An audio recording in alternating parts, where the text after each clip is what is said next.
照顾时大是全民拢爱面对的课题，要安怎帮助时大健康食饱哩？就研究团队指出，讲这喙腔肌少症、喙腔筋膜退化会或者失智跋倒的风险增加。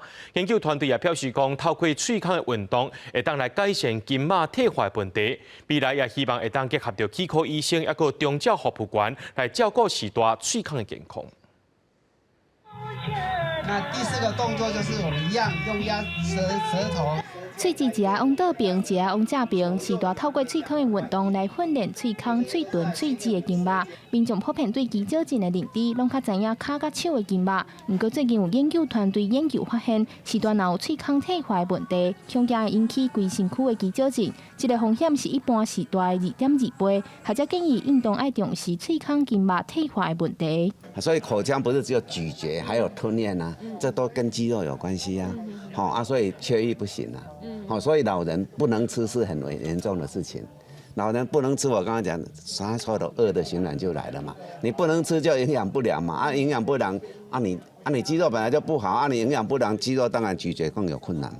研究团队指出，喙腔筋膜退化甚至会增加1.8倍的失智风险。若是喙齿存无到20起，无法度连续发嗒的声，讲话咬字愈来愈袂清，拢代表有退化的可能性。团队也发现，透过喙腔的运动训练，有影会当改善时大捕物件、吞物件的能力，也进一步提升时大的信心。 那透过这个健口操的训练我们来促进它的咬合力，还有舌头的灵活程度。